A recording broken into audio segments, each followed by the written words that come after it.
Cristiano Ronaldo ദാരിദ്ര്യത്തിൽ നിന്ന് അദ്ദേഹം കുടുംബത്തിലേക്കും ഫുട്ബോൾ സൂപ്പർ സ്റ്റാറിലേക്കും എങ്ങനെയാണ് കടന്നെത്തിയത് എന്നാണ് നമ്മൾ ഇന്ന് നോക്കാൻ പോകുന്നത്. ഒരു പോർച്ചുഗീസ് ഫുട്ബോൾ ഇതിഹാസം. ഇൻസ്റ്റാഗ്രാമിലെ ഏറ്റവും കൂടുതൽ പിന്തുടരുന്ന ഒരു വ്യക്തിയാണ് ഇദ്ദേഹം. എന്നാൽ ജീവകാരുണ്യ പ്രവർത്തനങ്ങളിൽ അദ്ദേഹം ഒരു സൂപ്പർ ഹീറോ തന്നെയാണ്. ക്രിസ്ത്യാനോ റൊണാൾഡോയുടെ കുടുംബം അവനെ തരപ്പറ്റിക്കാൻ സഹായിക്കുന്നു. പക്ഷേ അവർക്ക് ചിലപ്പോൾ അവൻ്റെ ഹൃദയം തകർക്കാൻ കഴിയും. 5 തവണ ബാലൻ ഡോർ ജേതാവായി. തൻ്റെ പിതാവിൻ്റെ മരണത്തിൻ്റെ ഒരു വർഷം മുമ്പ് 2004 നടത്തിയ തൻ്റെ പരേതനായ പിതാവിൻ്റെ വീഡിയോ ടേപ്പ് ചെയ്ത അഭിമുഖം അടുത്തിടെ അദ്ദേഹത്തിന് കാണിച്ചപ്പോൾ അദ്ദേഹത്തിൻ്റെ കണ്ണീരുകൾ കുതിർന്നു. ജോസ് ഡിനീസ് അവീറോ തൻ്റെ മകനെക്കുറിച്ച് അഭിമാനിക്കുന്നു എന്ന് പറഞ്ഞപ്പോൾ ക്രിസ്ത്യാനോയുടെ പിതാവ് വിശദീകരിച്ചു കൊടുത്തു.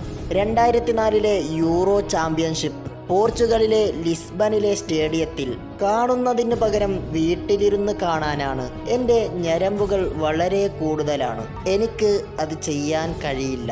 തൻ്റെ 19-ാം വയസ്സുള്ളപ്പോൾ തന്നെ ക്രിസ്ത്യാനോ റൊണാൾഡോ 2004 യൂറോയിൽ തൻ്റെ ആദ്യ അന്താരാഷ്ട്ര ഗോൾ നേടി. ക്രിസ്ത്യാനോയ്ക്ക് 20 വയസ്സുള്ളപ്പോൾ മരിച്ച ഒരു മദ്യപാനിയായ പിതാവിനൊപ്പം വളർന്നതിൻ്റെ ഓർമ്മകളാൽ ക്രിസ്ത്യാനോ റൊണാൾഡോ തകർന്നുപോയി. ക്രിസ്ത്യാനോ പ്രശസ്തിയിലേക്ക് ഉയരുന്നത് കാണുക, അല്ലെങ്കിൽ അദ്ദേഹത്തിൻ്റെ അവാർഡുകളുടെ സന്തോഷത്തിൽ പങ്കുചേരുക. അച്ഛൻ ഇതൊന്നും കണ്ടില്ല. ചെറുപ്പത്തിൽ തന്നെ മരിച്ചു.